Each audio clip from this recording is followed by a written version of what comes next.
Have you been wondering what 2024 holds for you? What will be the energy, the themes, the benefits, and the challenges? Well, then you're in luck because today's guest is an intuitive, spiritual teacher, numerologist, and someone with a deep understanding of the Chinese zodiac.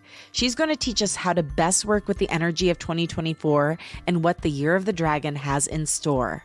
Welcome to Unleash Your Inner Creative with LoGrasso. I'm LoGrasso. I'm an award-winning podcast host and producer, singer-songwriter, and multi-passionate creative. This show sits at the intersection of creativity, mental health, self-development, and spirituality, and it's meant to give you tools to love, trust, and know yourself enough to claim your right to creativity and pursue whatever it is that's on your heart. Today's guest is Mitra Rahbar. She's a healer, intuitive, singer, author, humanitarian, and spiritual teacher. She's worked with stars such as Jennifer Aniston, Gisele Bündchen, Sheryl Crow, Courtney Cox, and most importantly, Mitra is a dear friend of mine, and she has been an incredible spiritual advisor and mentor in my life. She has a deep understanding of Chinese astrology, and today she's going to give us a look at what 2024, the Year of the Dragon, has in store. And I'm super excited because I actually, a couple years ago, found out I am a dragon in Chinese astrology. This whole time, I thought it was a snake, and I was like, oh, it doesn't feel quite right. And then I found out the Chinese zodiac starts in February. So check yours to see what you are, because I think you're going to get a lot out of this conversation if you actually know what your astrology is. And yeah, it's super interesting. So today, she will teach you about the energy of this year and how to best utilize it, why it's time to step up and into your power, and what we all need to let go of in order to best get in touch with dragon energy. It was a very exciting and uplifting conversation. I can't wait for you to hear it. Okay, now here she is, Mitra Rahbar. Okay, Mitra, so tell me what is coming up for this year, 2024, Year of the Dragon. I know you're very passionate about it. What would you like people to know about this coming year? I would love to talk today about two major things. Okay. First of all, I know a lot of people are becoming more familiarized with Chinese astrology, and it's becoming so much more popular because you go on YouTube now and there's like 5 years ago, there were like 3 people talking about it, and now it's like hundreds. But here, I actually want to say something if I can. Yeah. I ask people to please not see the forecast unless that person is really, really Chinese astrologer. And there's some great ones, but there's a lot of people who just really don't also know what they're talking about. They'll give the misinformation, and then people will get really misguided. Yeah. So first of all, I always say I'm not a Chinese astrologer, but I have tremendous knowledge about the Chinese characters and the year. And I'm a numerologist also, and an intuit. So in the past 31 years, I've been teaching this very popular workshop that I do, and it gives a really good guidance. So one thing I wanted to talk about is we're right now in the Year of the Rabbit, and we're entering the Year of the Dragon, but this is coinciding with us finishing the 8-cycle period, which was for the last 20 years, and entering the 9 period, which it has similarities, a lot of similarities with Pluto in Capricorn, now going to Pluto in Aquarius. However, there are certain things that may be in Chinese astrology, they go into more in depth about, or it's got a little different, a little different ingredients. Yeah. To it. So I'm going to talk about it strictly from that point of view. Okay. But first, I want to talk about that we've been in the Year of the Rabbit since last February. And the rabbit, as we can just imagine, is an animal that's very gentle, hops around. So you just never know which way it's going to hop, right? So you think it's going to hop straight, but then it goes backward. It goes side. So that's been kind of the way it's been this year for most people, that they think they're going one direction, then they're going another direction and another, and the directions are really not producing result. Right. So a lot of people say, well, I worked so hard on this project, or like, I got this offer, but the offer never materializes. And that's been kind of typical of this year. And there was much more movement starting in October. Mm-hmm. And in November and December. But now, as of December 7th, I don't know if you've been feeling it, but I have been feeling it. I've been feeling a different vibrational energy. And although the year of the dragon doesn't begin till February 10th, 2024, yet it's such a bigger than life energy, the dragon. It's like such a magnificent creature, that it wants to get in fast. So the essence of it, the energetic field of it, we can feel it already. Yeah. But now we're in that in-between period, which is a really weird, chaotic, confusing, anxiety-ridden period where people are either really lethargic, like they say, I can't Mitra get out of bed, what's going on? Or they're very depressed, or they're like very hyper, just like don't know what to do with all this energy.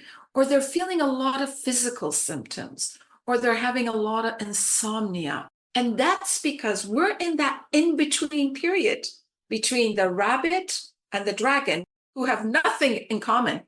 Rabbit, dragon, nothing in common, right? And then we have period 8 and now period 9. Again, not much in common. We are all like trying to find our way, and we have to have our feet very much firmly planted on the ground. And the next 40 days have to be really utilized by us by a few things that I'm going to suggest that can have each person find more clarity and decisiveness. Because once the year of the dragon begins, for all of us, it's going to be a pretty powerful year. Dragon energy is known in astrology to be the most magnificent and most loved, but it's a huge energy. I always talk about the series, which I loved, Merlin. Oh. I love Merlin. And the dragon there is the one that can liberate people in Merlin, or it can bring destruction. Now, the dragon doesn't bring destruction because it's mean, but it will get rid of things that no longer serve us. Ooh. If we can, in the next 40 days, create what I'm going to suggest for 30 or 40 days, let's sit wherever we are sitting in our house. If we can, if our house, we can see where's north, south, west, east, and sit with our back toward the north sector of the house. And we just close our eyes and we just imagine a vastness, just a vastness, okay? And then we have a paper and pen next to us. And in this vastness, we think of what no longer has a necessity in our life, what no longer serves us, what we have really concluded with our karmic wheel with. It can be a person or persons. It can be a place. It can be a job. It can be a way of thought. It can be any of those things. And we write it down. And it can be 30 things. It can be 3 things. Every day we revisit this and we bless it and we give it to the winds. We bless it energetically and we give it to the winds. And we can then crumble the piece of paper and we can either burn it or we can just throw it out or make it in little pieces and tear it up. What this is energetically saying, I am ready to do things which serve me. And I am thankful for these things that, brought me teachings and lessons, but no longer is it necessary for me. And as we do that, at the same time, we sit in that space of creating 3 intentions. One is for the body, this shell, right? Because this is what I'm using, right? It's my action energy. So it's about how my intention is to strengthen my body, to strengthen my immune. So this vehicle that I'm using can be of service to me and it can be healthy. The number 2 thing is my relationships, cultivating positivity, nurturing them, and building relationships that will be wonderful energies between me and whoever that person is. This is not just romantic, it's for your parent, your sibling, your colleague, anyone. And the third one, which is my favorite, is my intention is to guide, lead, and serve. May I find the channels to do this. These three things are very important in Eastern thought astrology, how to really be of service to others, really how we take care of this body and our relationships, which in truth are really important in any thought. So if we do this for 30, 40 days, right now, until February 10th begins, or even a few days afterwards, then when the year of the dragon, boom, comes in, we have already established our goals for the year. Because the dragon energy is so huge, if we just go in the year without any preparation, we're going to constantly be distracted. So we want to have a mindset that knows where it's going. The only way we can do that is to create somewhat of a centering and somewhat of a clarity. So I'm telling everyone, choose two things that you would really like to accomplish in the first half of the year and one thing for the second half of the year. And someone will say, oh, Mitra, only three things. And I'll say, believe me, if you can start and finish something and do it really well, that's a lot. Three strong things, that's quite a lot. So I really recommend that. I think there are certain stones that can be used during the meditation. Lapis lazuli, which is a blue stone, is my favorite for meditations. And when people may feel overwhelmed in this cycle, I recommend onyx or malachite stone. This will just help like contain them. So the key thing is not to sway like this in this 40 days and find the balance, because next year it's hard to find the balance because we're in a lot of also dramatic energies. We have the year of the election and we have the year of the dragon, which is, it's not like the rabbit, it's not like the sheep. If this is the dragon, it's the only animal sign that is not an animal. It's been created, right? It's in mythology. So the dragon belongs to the realms of the heavens and the waters and everywhere. So the dragon is very mystical, very magical, huge energy. And if people don't know how to use it, they'll get overwhelmed and they'll feel more aggressive and they'll feel more overwhelmed and they'll feel distracted. But if they know how to use the energy, dragon years can bring so much abundance and blessings.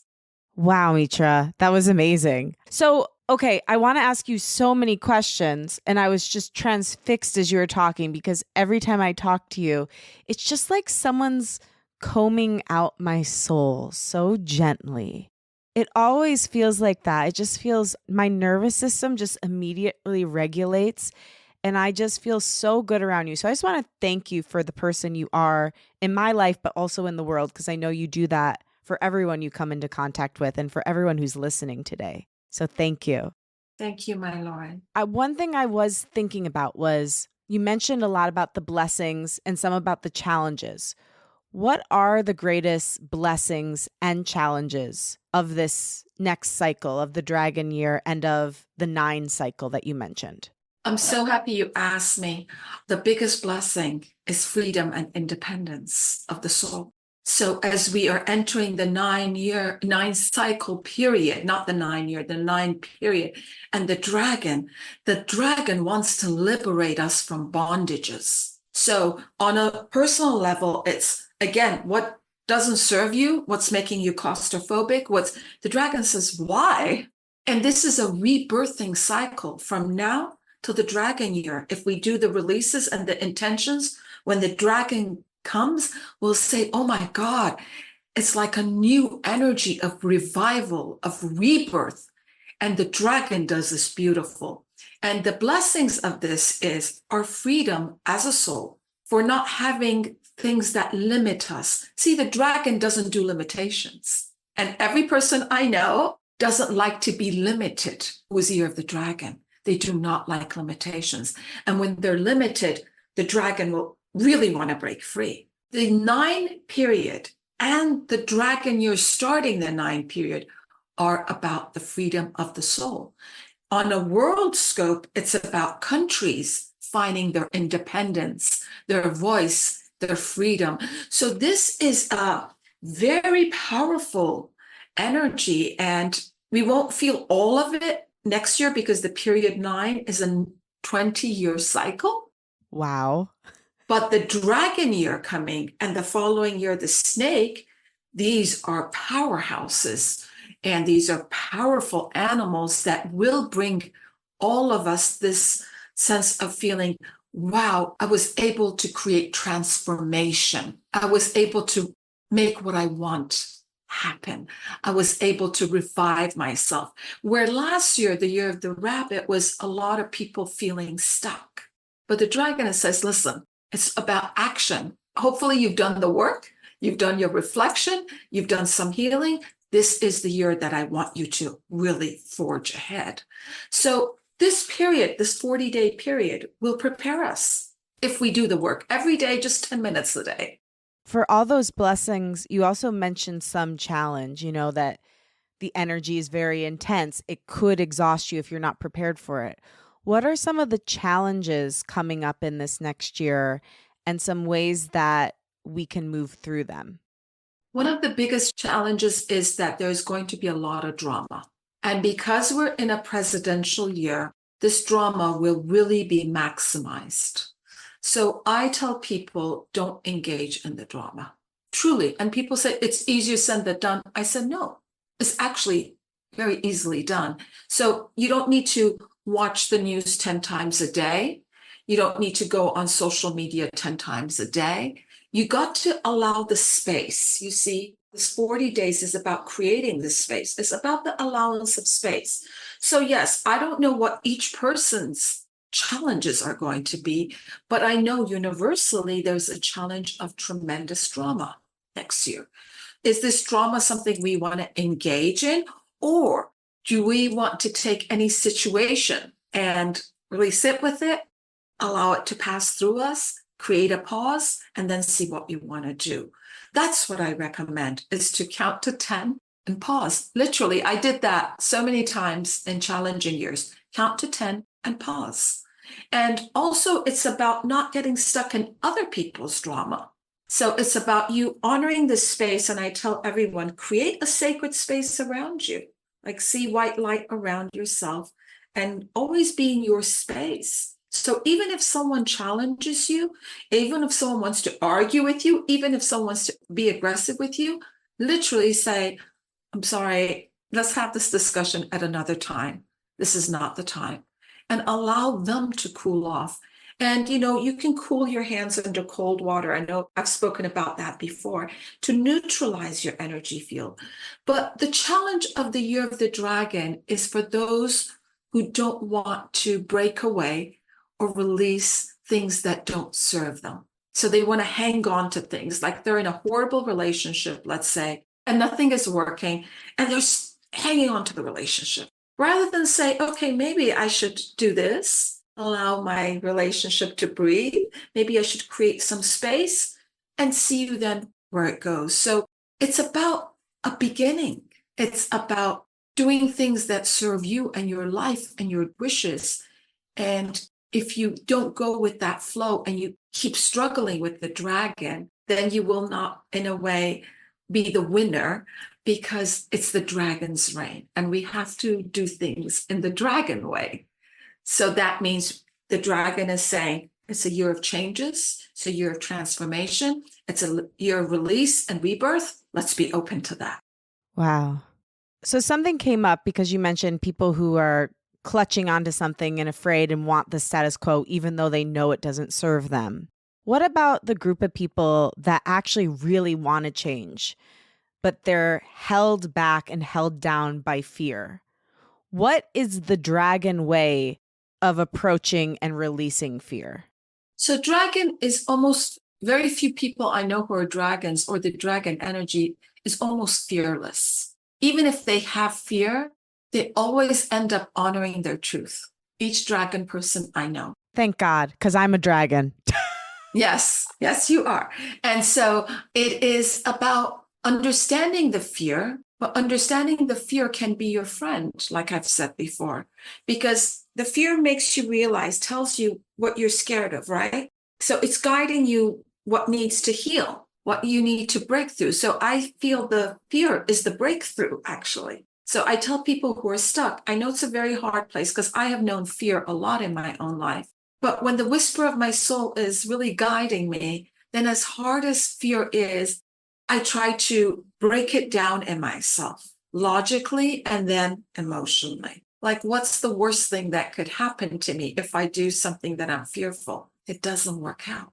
But what if I don't ever try? I will never know. So when the choice is like that is, do I allow fear to take over and so I will never know? Or do I allow my courage to take over and it may not work out, but at least I have tried? So I think in this situation, the dragon energy pushes us towards courage. And it's interesting because as it even comes in, everyone's confidence gets a boost because the dragon is full of confidence and it doesn't really care that much what the whole world is saying. It wants to do what it feels is right to do. You mentioned having two major goals for the first half of the year and one major goal for the last half of the year. What is the difference in the energy from the first half of the year and the second half of the year? It's a very smart question. The dragon is very alive in the first half of the Chinese calendar year, which is February for 6 months, right? It's not January, it's February. The second half of the year, the dragon's energy is very alive. However, in December, we hit Mars retrograde, and that may slow or anger the dragon before it comes in. So we may notice it in November. November on, we may not notice the progress as much.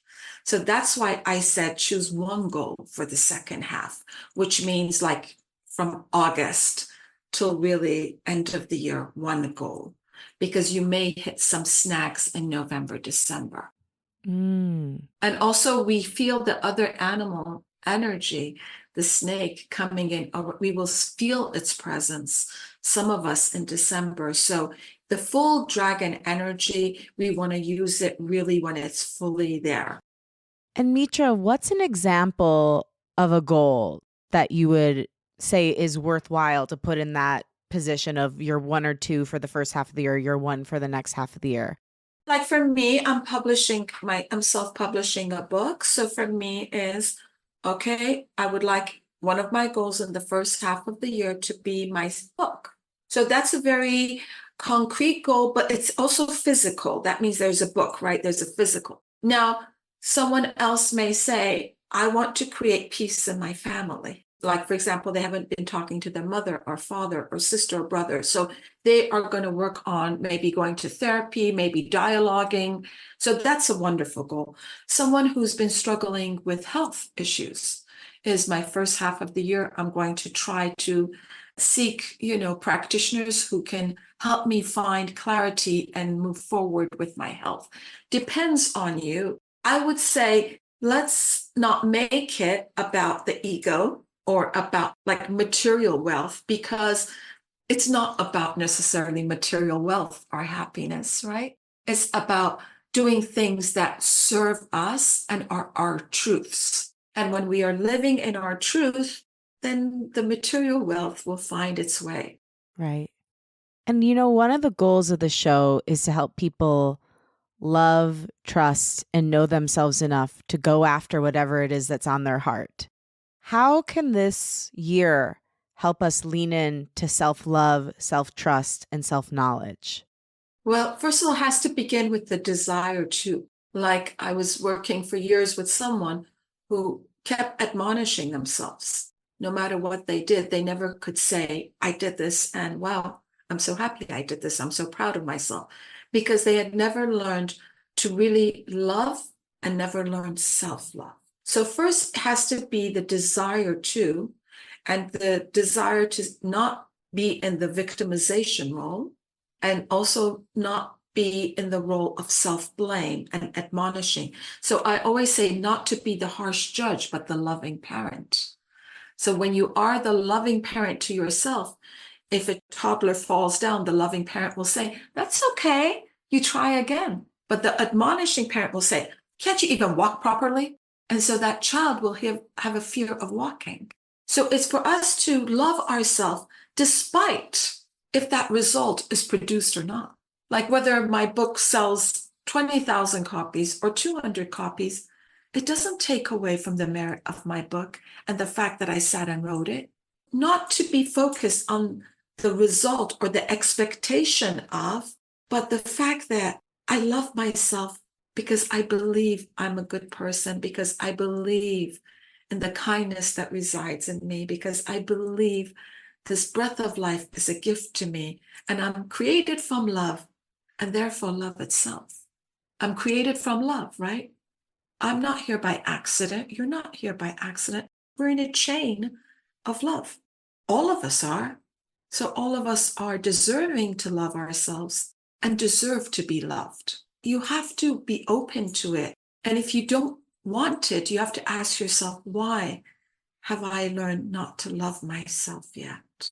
Is it my voice or is it the voice of others? And if it's the voice of others, you have to understand why you're putting so much emphasis on that. And I always talk about social media in this way. It's very easy to go on social media if you are a person that doesn't love yourself and become harder on yourself. Why don't I look like this? Why am I not? Look at this actress. Look, she's older than me. She looks 10 times better than me. Or a dear man said, when you compare, you despair. So please don't compare. Is an orange more beautiful or apple? Is a daffodil more beautiful or a lily? How can you say? They're both all gorgeous, but each their own essence. So we have to embrace our essence, our truth, which is one thing I so love about you. I've said this to you. As a young person, you are a person who really does this so beautifully. Even if you think ever you struggle with it, but you break through it and you're able to stand in your space. And that's why you're always shining. You're always radiating light because you're living your truth. You're not becoming someone else. You are you, Lauren. So it's self-love is about seeing myself as I am and understanding what I bring is unique to me and cannot be compared and cannot be valued by anyone else, but I have to value it first. And it's about me believing in my value as a person.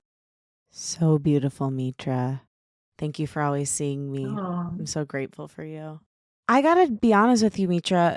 I don't fully understand numerology. And I know you said we're ending a 20-year cycle, which was the 8 cycle. Yeah. So that's different than the numerology. So the 8th cycle is a period. Okay. So it's a 20-year period where there was tremendous energy that was in Western astrology, Pluto and Capricorn. Right. And now we're going into Pluto. But we're actually in numerology, where 2024 is an 8-year, which means we add the numbers of 2, 2, and 4, and we get an 8, which makes this, with the dragon, a year of tremendous potential, tremendous, but it's how we use it. So are we going to do it in peace and through mindfulness and through honesty? Or are we going to do it through aggression and ego and greed? As a world, this is the challenge. You said, what is the challenge? This is the challenge. Because just like the dragon is of the heavenly realm, it also brings the fire energy, right? So fire energy is aggressive.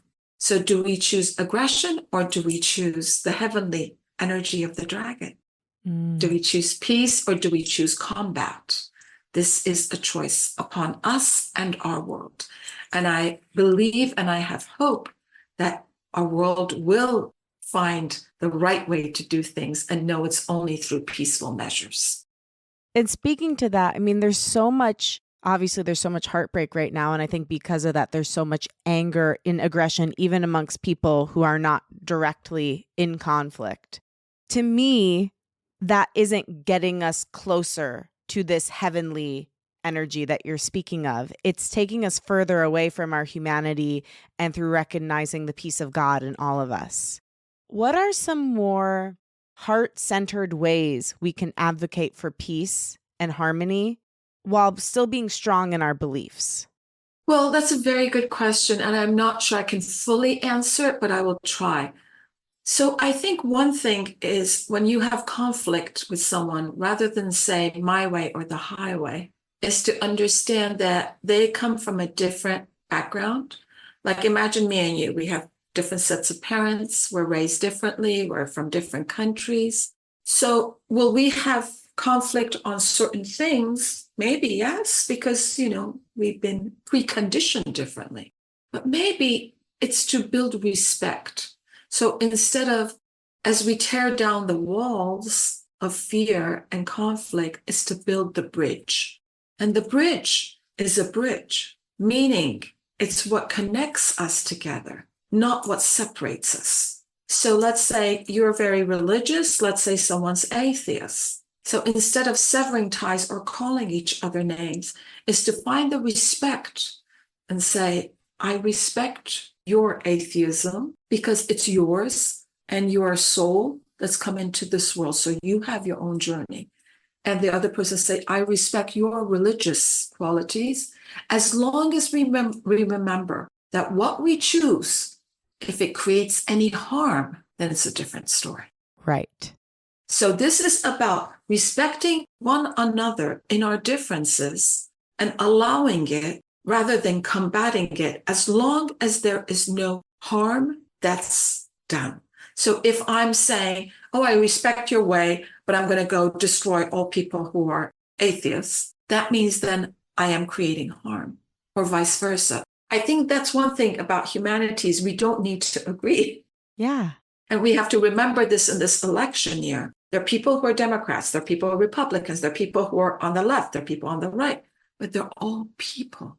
And because they are all from one God, they are all children of God. No different. Their light, as it shines, my light will shine more. And if I dim their light, I will dim my own light. And I know some people are saying, no, but you don't know, da, da, da, da. I say, no. Understand that if we continue to combat each other, eye for an eye makes the whole world blind.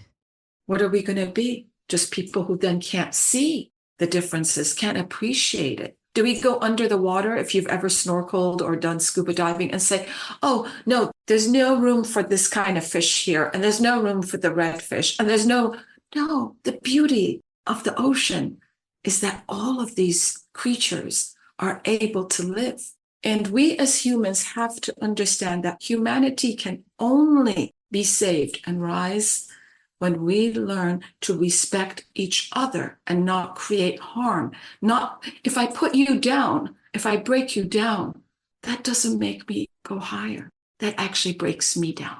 One of our famous philosophers in Persian thought, Sadi, said, when one finger hurts, all of the hand hurts. So right now, people are hurting in Israel. I'm hurting. People are hurting in Gaza. I'm hurting. People hurting in Russia, I'm hurting. Ukraine, I'm hurting. I'm hurting because people, humans, souls are hurting. Yeah. Identity first is a human being. My identity first is not a Muslim or Christian or Jewish or Iranian or American. My identity is I am God's child.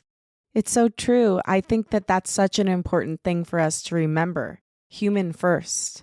Look for the connections, not the separations. Exactly. And do you think any of the great sages and prophets in our world would be happy to see the world divide itself like this? No. Do you think Moses or Jesus or Buddha or ever it was, their teachings ever implied for human beings to hurt one another? Never. Their doctrine was love. So we have to remember the doctrine is love and kindness. And if I'm being loving and kindness, I'm not doing something great. I'm doing something what I'm born to do. And the year of the dragon is about really us choosing the light over the dark. Where this year we really were zigzagging a lot. Next year it's about us focusing really, how do I do this? How do I step into the world? How do I shine my light so it can guide others? So beautiful. It's what I call soul, SOULCIAL, social justice. It's looking at this social justice through the lens of the soul instead of the brain or the ego. Yes. So that's what I guess the dragon wants us to do. And I love that. And thank you, God. Hey, creative, if you love the show and it has meant a lot to you, could you do me a favor? Rate and review on Apple, give it a review on Spotify, share it with a friend. These things all make a major difference in a podcaster's life and in growing their show. And I really want to build up this community of creatives who love, trust, and know themselves, and love, trust, and deeply know others. So if you could do that and share the show with someone you care about, that would mean so much. All right. I love you. Are there any key dates, Mitra, that we should be looking out for that have particularly powerful energy? Right now, we are in a powerful energy, although Mercury's retrograde, we're in a powerful energy. February 10th is definitely huge because it's the birth of the dragon. And around early February is this 9-year cycle birth. So we really will notice a shift and we'll all feel it on various levels. If we don't already, we will by then. But I will say a month that is very prominent will be around the first week of April, starting till the first week of May, because that's the dragon month. And that's the month that those who are challenged will feel the challenge more. Those who feel the opportunities and blessings will feel it more. But that's a powerful month. I will say another powerful month, and maybe a challenging month for many, would be probably the period after the first few days of October into the first few days of November, because in Chinese astrology, each animal sign has an opposition sign. So that means that person, like in Western astrology, we have Cancer, Capricorn. The opposition animals in Chinese astrology, when it's usually that year is huge for them, and it's never about it being easy. It's about them really needing to step up and break through. So they will feel a little bit more pressure, and that is going to be the month of the dog, and that's the time frame I set. So the people who are dragons and dogs will feel a big surge of energy in the dragon year, but on very different levels. But both of them needing to break through to rise. The dragon is called to leadership and to rise and not to shy away from it. And the dog is called to make changes because some things don't serve it anymore. So it has to be able to flow and adjust to the changes. All right. It's the dragons and the dogs, y'all. Bow, wow, wow. Fire everywhere. Yeah. And I just want to say this, which is sort of interesting, which is never talked about. The dragon is the only animal sign, first of all, that's not a real animal. Second of all, it's made out of 6, 7 different animals. Dragon has the eyes of the snake, has the head of the ox, has parts of the sheep, parts of the rabbit. It's just like the dragon is a mishmash of so much energies. So it's a very dynamic force, and it has a lot of positives. I mean, of course, every being has positives and negatives, right? And the negatives are not negatives. They're just what we need to work through. But just saying that, it makes dragon, that's why, so revered in Eastern culture. Could I ask you a quick question? Because I've been in anticipation of our conversation looking up. I found out 3 years ago that I was a dragon. I thought my whole life I was a snake, but I'd never looked at the specific dates. And it turns out the year of the dragon ended February 5th, 1989. And I was born on February 2nd. So I'm on the tail end of the year of the dragon. And so I've been looking it up. And one thing I noticed is it says there's lucky numbers and unlucky numbers for each sign. Do you believe in that? Is that true, or is that just internet fear-mongering? I don't put energy on that because let me tell you, you're not just a year of the dragon. You have the month, which is probably going to be month of the tiger, or no, second, right? So month of the ox. So then you have the day, which is you're going to have a different day, like you're going to be a different animal. And then you have the hour. And people can go online and they can go different websites and they can Google their chart. So you're not 100% dragon.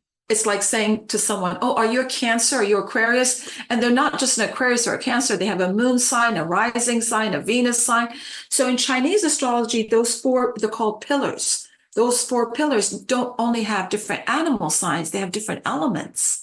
So the wood dragon is very different than the metal dragon. So it gets much more intricate than that. So I always tell people, please know your 4 pillars And then if you're going to go listen to forecasts, then know what each pillar stands for and listen to it in that way. Like, for example, you're a dragon, but your month is an ox, which affects your career. So in your career, you're much more ox-like, which means building slowly but surely. That's what ox does. Yes. Oxes leave legacy. So in your career, that's a legacy energy. So someone else may be in their hour. They may be, for example, a dog in their year, but then their hour is, let's say, I'm just giving an example, a snake or a rat. And they'll say, well, I don't feel like a typical dog, because you're not 100% dog. You have the rat rising sign, which means how you do your investments, how you relate to younger generation. Your action energy is more rat-like. So each pillar affects different parts of the life. But why I love Chinese astrology and I love numerology is because there's so many layers to it. And it's so rooted, like, the story of even the 12 animal signs is amazing. The race, it's a race, right? So the great emperor called and say, 12 animal signs come to me. And then how the rat became first is not because it was the fastest, but because it got on the back of the ox. So it cheated. But what did the ox do when it became first? Instead of the ox becoming enemies with the rat, because the ox was so kind-hearted, it became best friends with the rat. Oh, That's like one of the examples, of why one animal comes in first, one second. The race is such an interesting thing and says so much about the animal signs, like the dragon. The dragon made rain happen somewhere else. And so it was late to the race. So that's why it became fourth, because it was helping others. That says a lot about the dragon. But why was it late? That's very important, because it was helping others, where the other people, other animals were concentrating on the race. I love that. So these are such amazing things that we hear. So that's why it's got so much depth to it. There's such a story behind these animals. For example, oxes are considered sacred animals in India, right? Because they are of the earth and they help the earth. So oxes are known to be a blessing animal. It's like a blessing to have a child who was born the year of the ox or has ox energy, because they always are going to be good and kind, mostly. I'm talking about mostly to their parents or their country. But then you need the tiger too, because the tiger has the focus, right? It zooms in, it has a goal, it makes things happen. So each animal sign has a lot of reasons in that race. And that's why it was chosen. Right. I find it fascinating. And the same thing is for numerology. Numerology is an ancient form of study. Like, what's the one number? Like, if your birthday is the 13 number. It's so interesting. So I ask people, though, just please, when they go online, to really look at the masters who talk about Chinese astrology, those who have really been doing it for such a long time, so they get the right guidance and information. Right. And I know you're very careful to say you're not a Chinese astrologer, but you've studied it for 37 years, did you say? 32 years. Yeah, this is my 31st or 32nd year doing the workshop. Okay. And so tell my listeners a little bit about, I know that their interest is piqued after this. They want to learn more. Tell them about your workshop, what they can learn from it, and how they can get involved. Okay, so the workshop I do is once a year. Of course, I have a prelude to it, and then I do other classes that help support people in January and February. But my workshop is a big workshop. It's about 3 hours, 2.5, 3 hours. And there's a recording of it. We do too. And it basically will break down the year. It will break down for each animal sign and the pillars and the trends of that year, whether it's politically, weather, health, entertainment, fashion. It talks about everything. So I'm very anal and I go in tremendous detail. And then I talk about the numerology of the year and what each person being in a different number sign, what that means that year. And of course, doing this for so long and being into it, I kind of have that energy all with me too, to see how I can best guide the people. So if people want to take it, they can just connect to my website. It's voiceofmitra.com, or they can connect to my Instagram or Facebook.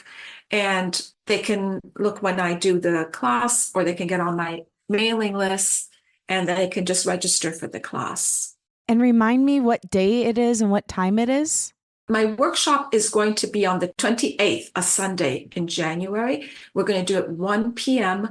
Los Angeles time. Also, make sure you get on Mitra's mailing list because she's always doing incredible workshops. I know you also have one that really breaks down the specific dates for this coming year too, that will be in addition to this 3-hour workshop that you're doing on Sunday, the 28th. So your mailing list is great. You're always giving great insights, and you always have these beautiful offerings of workshops on there too. So I have to highly recommend it. Thank you so much. So my mailing list, as you know, we do one inspirational or spiritual, message. And then there's other things in each newsletter. There's the astrological trends, there's the mantra or stone recommendation. So really try to give supportive tools to people to guide them and everything. So hopefully it helps, and I would love to get more people to join in. It's one of the 2 or 3 mailing lists I'm on that when I get it, I'm not like, oh my gosh, another. I'm like, Mitra emailed me. Yay. Because no matter what, even though I know you're mailing, to a lot of different people, it feels so personalized because you really do bring down the messages that the collective needs to hear. So I can't recommend it enough. Mitra, we're pretty much at time, but is there any final thought, blessing, wish that you have for my little creative cuties to send them on their way? First of all, thank you for all you do for our world, Lauren. It goes much more than what you think. So the space you create is then shared and then shared and shared, and people carry this. So people carry the energy, and thank you for always voicing truth and light and being centered in what you say, because it never comes from a place of ego, always comes from a place of love, what you do. So here in closing, I would just like to say I pray and I hope that our world will find peaceful measures to create a rise in humanity. And I pray each person who's listening to this podcast is truthful and honest to themselves, honors their soul, honors their body, and is able to walk peacefully onto this earth, creating love and guidance and kindness in each step. God bless each person. You already are blessed, and may you see each thing that you have in this life and each thing that you do not have equally as your blessing. Amen. Amen. That brought tears to my eyes. I love you so much, Mitra. Thank you for who you are and for all the support you've given me in the world. I'm so grateful for you. Thank you for being here. Love you. Thank you for listening, and thanks to my guest, Mitra Rahbar. For more info on Mitra, follow her at Voice of Mitra and visit her website, voiceofmitra.com, to learn more about her, subscribe to her newsletter, and join her classes. Thanks to Rachel Fulton for helping edit and associate produce this episode. Follow her at Rachel M. Fulton. Thanks to Liz Full for the show's theme music. Follow her at Liz Full. And again, thank you. If you like what you heard today, remember to rate, review, and follow the show on Apple Podcasts, Spotify, or wherever you get your podcasts. Share the show with a friend and post about it on social media. Tag me at Lauren LoGrasso and at Unleash Your Inner Creative, and I will repost to share my gratitude. Also tag the guests at Voice of Mitra so they can share as well. My wish for you this week is that you step into your power and start harnessing that dragon energy. I love you and I believe in you. Talk with you next week.